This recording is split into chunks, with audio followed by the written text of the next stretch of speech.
कद छोटा है मोटर वड्डी है लेकिन जने नूं साह चाड़ दिता। हालांकि जने दा ऊंट जिहड़ा कद है किसी नूं चंड मारे तो उत्थे बंदा बेहोश हो जाए।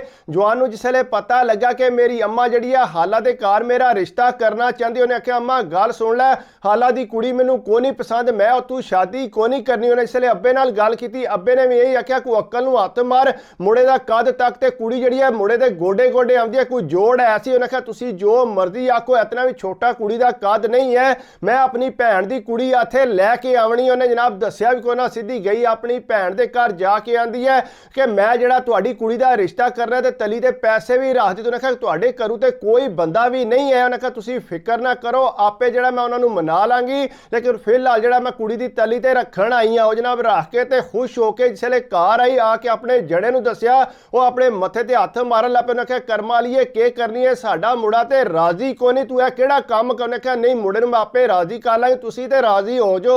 उन्हें जनाब जने नूं ते राजी कर लिया, जने ने करना भी के सी, ज़ाहिरी गल है हुण ज़बान दे सी, वो चुप कर गया। जिसले मुड़ा घर आया उन्होंने पता लगा, उन्हें आख्या अम्मा जो मर्जी कर लो, मैं उहदे नाल शादी नहीं करनी, ना तो उहदी कोई शक्ल ठीक है ना ही उहदा कद है, इस वास्ते मैं तू शादी नहीं करनी। आख्या पुत्र तैनूं ते शादी करनी पवेगी। जवान जिहड़ा रुस के बाहर टुर गया। अम्मा ने इंज कीता कि तैयारी शुरू कर दी, मंगनी दी जाके चीज़ां शीज़ां लै आई, सारियां जिहड़ियां जड़े नूं ते अगे तैयार कीतियां सी। मुड़े नूं कहंदी है कि चल मेरे नाल। मुड़े ने आख्या मैं कोई नहीं जाना, ना ही मैं उहदे नाल शादी करनी। अम्मा दी हाला नहीं जांदा ते ना जा।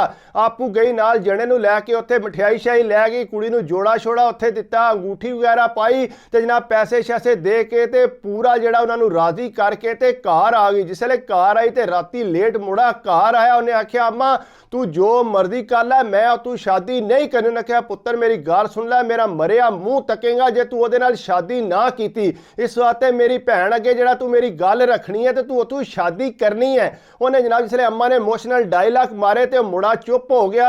जो ही मुड़िया सारिਆਂ ਨੂੰ पता लगा अगे पिछे, उन्हें कहा यार तू केड़ा काम कीता, रवा सारी ते कुड़ी अपना कद तक इंज लगेगा कि तेरी को कुड़ी जा रही है नाल। वो बड़ा शर्मिंदा हुंदा सी लेकिन के कर सकदा सी। अम्मा नूं बड़ा उन्हें आख्या कि अम्मा हुण भी ना कहना। अम्मा ने आख्या ना हुण पुत्र ना नहीं हो सकती, इस वास्ते तू चुप कर जा। जनाब अम्मा ने चुप करा दिता। जिसले पूरी तैयारी श्यारी हो गई तो मुड़े नूं फिर वट चढ़ गया। उन्हें आख्या अम्मा मैं नहीं जाना, जो सारे कार मेहमान बैठे, उन्हें आख्या कि ना तू इस तरह कर। मुड़ा जिहड़ा विगड़ गया, उन्हें आख्या मैं शादी नहीं करनी। फिर जिहड़े खानदान के बंदे सी उन्हें सारिਆਂ राजी किया। उन्हें आख्या गल सुन, तेरी माँ की ते तेरे प्यो की इज्जत है, बाद बेशक जे तू होर शादी करनी है हो तू कर ले, लेकिन हूँ तो इज्जत रख।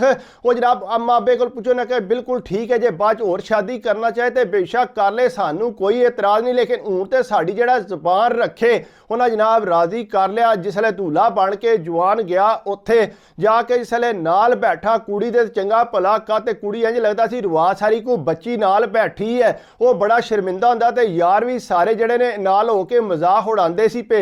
यूं ही उठ के टुरे ते वाकई रवा सारी लगती सी, जड़ा चंगा भला कबड्डर भी ऐसी ते चंगा टुरदा उहदा रोह भी ऐसी। वो ताके जनाब आपू जड़ा अंदरों अंदर रोन लगे असी। खैर जिस तरह किस तरह भी है चुप करके अपनी दुल्हन घर लैके आया। यूं ही घर लैके आया, उन्हें आख्या जी मैं अपने कमरे च नहीं जाना। अम्मा ने आख्या खुदा दा ना ही मेरी बेइज्जती होगी, फिलहाल कमरे ते जा, आपे बाकी गल्लां बाद। उन्हें आख्या अम्मा मैं नहीं जाना, और भी तेर मेहमान आए सी, उन्हें सारियां गल की। उन्हें आख्या पुत्र है काम ना कर, तू क्यों अपने आप नूं लगे बेइज्जत कराने वाले, अपने माँ प्यो नूं सारे जाके तुहाड़ियां गल्लां करनगे, इस वास्ते तू चुप करके अंदर टुर जा। उन्होंने जनाब सारियां राजी करके ते अंदर कमरे टोरिया। जो ही कमरे च गया जनाब सुबह सारे इंतजार करते रहे, जवान जिहड़ा 9 बजे उठ के आया तो खुशबाश, पता ही नहीं सी लगता कि राती इहदा दिल कोई नहीं सी अंदर जान, ते कुड़ी भी खुशबाश। जिसले बाहर निकले कुड़ी ने आके कोई शिकायत ना लाई। अम्मा ने तो यह सोचिया सी कि हो सकता मुड़े मेरे ने तंग किया होना, इन्हूं कोई गल्लां सुनाइयां होणियां ने जिस वजह तू जिहड़ा बाद जिहड़ा इत्थे नाराज होकर बाहर आवणगे। लेकिन वो खुशबाश जिसले आए तो सारे ताके हैरान परेशान हो गए। राती तो बड़ा चिड़िया पिया सी, लेकिन उन्हें कोई गलबात ना की। नहा धो के कुड़ी भी जिहड़ा सोहनी तैयार श्यार होके जनाब मुड़ा उहदे नाल जाके उत्थे वलीमा शीमा सोहना भगताया। जरा मासा भी उहदे चेहरे ते यह कोई नहीं सी कि मेरी मर्जी का विआह नहीं होया। जनाब बड़े खुशबाश अपने गल्लां पे करन, बड़े रल गुल गए तो बड़े खुशबाश हो गए। जिसले जनाब घर आए कोई 2 दिहाड़े गुजरे तो अम्मा नूं कहंदा कि अम्मा असां मरी जाना फिरन टुरन वास्ते। अम्मा ने आख्या ठीक है पुत्र लगे जो। अम्मा ने क्यों ना करनी सी, जाहिरी गल है भैन दी कुड़ी सी, उन्हें खुश ते रखना सी। वो जनाब मरी टुर के जनाब उत्ते फिर टुर के आए, घरों चंगे भले पैसे ਪੈਸੇ लैके गया, उत्थे डा डू के ते घर आ गया। सारे परेशान हो गए। पहला तो इहदा दिल कोनी सी। अब्बे ने आख्या पुत्तर हुण तैनूं की होया? पहला तो तू आखना है कि मेरा दिल कोनी, हुण जिहड़ा तू इहदे पिछे पिछे पिया फिरने इहनूं फराउण वास्ते खड़िया ही। उहने जनाब कोई जवाब सवाल ना दिता। इस तरह करदिआं जनाब इसले घर रहण लग पे ते घर दिआं देखिया कि रोटी साडे नाल ते बह के खांदा कोनी, सीधा कमरे च लै जांदा, जाके उत्थे बीवी नाल बह के खांदा है। साडे कोल ते झट सारा भी नहीं पैंदा। वो करदिआं कराया जनाब इस तरह होया कि कुड़ी जिहड़ी है उहने घर दे काम करने छड्ड दित्ते। अम्मा बड़ी परेशान, उहने आख्या मेरी भैण दी कुड़ी हुण सारे काम मैनूं करने पैंदे ने या मेरी कुड़ी नूं करने पैंदे ने, इह ते रवा काम भी नहीं करदी। उहने मुंडे नूं आख्या कि पुत्तर इहनूं समझा के काम करे करे, इस तरह जिहड़ा अंदर वड़ के लम्मी ना पवे करे।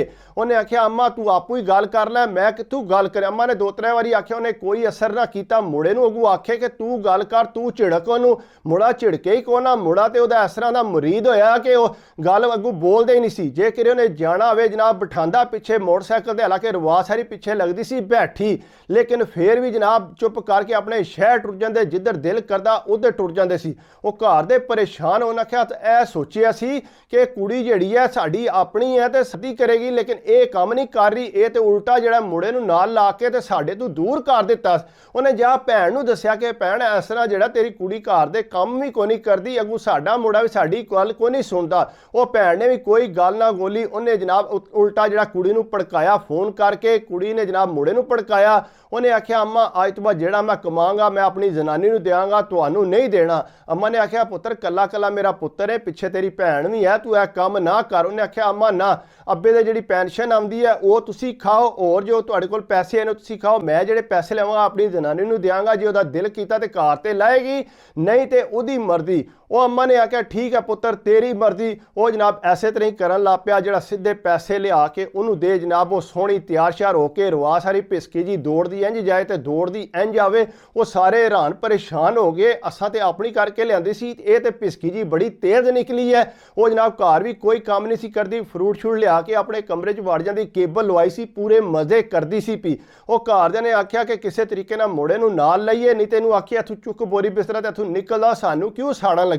ਜਿਸ ਵੇਲੇ ਮੁੰਡੇ ਨੂੰ ਆਖਿਆ ਤੇ ਮੁੰਡੇ ਨੇ ਆਖਿਆ ਅੰਮਾ ਗੱਲ ਸੁਣ, ਤੂੰ ਆਪਣੀ ਮਰਜ਼ੀ ਨਾਲ ਮੇਰਾ ਵਿਆਹ ਕਰਾਇਆ, ਜੇ ਉਹ ਤੇਰੀ ਗੱਲ ਨਹੀਂ ਸੁਣਦੀ ਤੇ ਮੇਰਾ ਕੋਈ ਕਸੂਰ ਨਹੀਂ ਹੈ। ਮੈਂ ਤੇ ਜੇ ਤੇਰੀ ਭੈਣ ਦੀ ਕੁੜੀ ਨੂੰ ਤਲਾਕ ਦਿਆਂ ਤੇ ਫੇਰ ਵੀ ਤੇ ਤੁਹਾਡੀ ਨਾਰਾਜ਼ਗੀ ਬਣਨ। ਆਖਿਆ ਪੁੱਤਰ ਤੂੰ ਇੰਝ ਕਰ, ਇਹਨੂੰ ਤਲਾਕ ਦੇ, ਮੈਨੂੰ ਕੋਈ ਇਤਰਾਜ਼ ਨਹੀਂ, ਤੂੰ ਹੋਰ ਵਿਆਹ ਕਰ ਲੈ। ਉਹਨੇ ਆਖਿਆ ਅੰਮਾ ਹੁਣ ਮੈਂ ਤਲਾਕ ਕੋਈ ਨਹੀਂ ਦੇਣੀ, ਹੁਣ ਇਹ ਮੇਰੇ ਨਾਲ ਰਹੇਗੀ, ਜਿਸ ਤਰ੍ਹਾਂ ਇਹ ਆਖੇਗੀ ਮੈਂ ਉਸ ਤਰ੍ਹਾਂ ਕਰਾਂਗੀ। ਸਾਰੀ ਗੱਲ ਆ ਅੰਮਾ ਮਜਬੂਰ ਹੋ ਗਈ। ਉਹਨੇ ਆਖਿਆ ਜੇ ਮੈਂ ਮਜ਼ੀਦ ਹੋਰ ਤਾਂ ਕੀਤਾ ਕਿ ਵਾਕਈ ਮੁੰਡਾ ਘਰੋਂ ਨਾ ਨਿਕਲ ਜੇ, ਘਰ 'ਚ ਰੌਣਕ ਖਤਮ ਹੋ ਜੇ। ਲੇਕਿਨ ਉਸ ਜ਼ਨਾਨੀ ਨੇ ਪਰਤ ਕੇ ਜਿਹੜਾ ਮਾਂ ਪਿਓ ਦੀ ਕੋਈ ਰਿਸਪੈਕਟ ਨਹੀਂ ਕੀਤੀ। ਉਹ ਆਪਣੇ ਕਮਰੇ ਜਿਹੜਾ ਇੰਜੋਏ ਕਰਦੀ ਸੀ, ਆਪਣੀ ਲਾਦਾ ਆਂਡੀ ਬਣਾਦੀ ਤੇ ਜਣਾ ਵੀ ਅੱਗੋਂ ਕੁਝ ਨਹੀਂ ਸੀ ਬੋਲਦਾ। ਪਹਿਲਾਂ ਉਹ ਆਖਦੇ ਸੀ ਕਿ ਐਡਾ ਉਹਦਾ ਕੱਦ ਹੈ, ਹੁਣ ਜਿਹੜਾ ਕੱਦ ਹੈ ਤੇ ਜਣੇ ਦਾ ਕਿੱਥੋਂ ਮੈਚ ਹੈ ਕੁੜੀ ਨਾਲ। ਲੇਕਿਨ ਉਹਨਾਂ ਨੂੰ ਨਹੀਂ ਸੀ ਪਤਾ ਕਿ ਇਹ ਰਵਾ ਸਾਰੀ ਜਿਹੜੀ ਆ ਜਣੇ ਨੂੰ ਜਿਹੜਾ ਆਪਣੇ ਹੱਥ ਤੇ ਪਾ ਲੇਗੀ ਤੇ ਜਣੇ ਨੇ ਜਾਣਾ ਵੀ ਕਿੱਧਰ ਹੈ। ਉਹ ਜਨਾਬ ਜਣਾ ਜਿਹੜਾ ਪੂਰਾ ਉਹਦਾ ਮਰੀਦ ਹੋ ਗਿਆ ਸੀ ਤੇ ਪੂਰੀ ਜ਼ਿੰਦਗੀ ਇੰਜੋਏ ਕਰਨ। ਮਾਂ ਜਿਹੜੀ ਹੈ ਉਹ ਪਿਓ ਦੀ ਪੈਨਸ਼ਨ ਖਾ ਕੇ ਤੇ ਆਪਣੀ ਕੁੜੀ ਨੂੰ ਨਾਲ ਰੱਖੀ ਹੈ। ਇਸ ਤਰ੍ਹਾਂ ਵੀ ਹੁੰਦਾ ਜਿਹੜੇ ਤੁਸੀਂ ਸੋਚਦੇ ਨਾ ਕਿ ਜਿਹੜਾ ਉਹਦਾ ਵੱਡਾ ਕੱਦ ਹੈ, ਊਂਟ ਜਿਹੜਾ ਤੇ ਕੁੜੀ ਉਹਦੇ ਨਾਲ ਛੋਟੀ ਹੈ, ਉਹ ਕੱਦ ਕੋਈ ਮਕਸਦ ਨਹੀਂ ਉਹਦਾ। ਲੇਕਿਨ ਅਗਰ ਉਹ ਮਰੀਦ ਹੋ ਗਿਆ ਜ਼ਨਾਨੀ ਦਾ, ਉਹ ਜ਼ਾਰੀ ਗੱਲ ਆ ਜ਼ਨਾਨੀ ਦਾ ਮਰੀਦ ਆ, ਉਹਨੂੰ ਮਾਂ ਪਿਓ ਵੀ ਚੰਗੇ ਨਹੀਂ ਸੀ ਲੱਗਦੇ। ਕੱਦ ਦੀ ਗੱਲ ਨਹੀਂ ਕਰਨੀ ਚਾਹੀਦੀ। ਬਾਕੀ ਅਗਰ ਇਹ ਮੇਰੀ ਵੀਡੀਓ ਤੁਹਾਨੂੰ ਅੱਛੀ ਲੱਗੀ ਹੋਵੇ ਤਾਂ ਕੋਸ਼ਿਸ਼ ਕਰਿਆ ਕਰੋ ਲਾਈਕ ਕਮੈਂਟ ਤੇ ਸਬਸਕ੍ਰਾਈਬ ਕਰਿਆ ਕਰੋ। ਬਾਕੀ ਦੁਆਵਾਂ 'ਚ ਯਾਦ ਰੱਖਿਆ ਕਰੋ, ਆਪਣੀ ਸਿਹਤ ਦਾ ਖਿਆਲ ਰੱਖਿਆ ਕਰੋ। ਅੱਲਾ ਹਾਫਿਜ਼।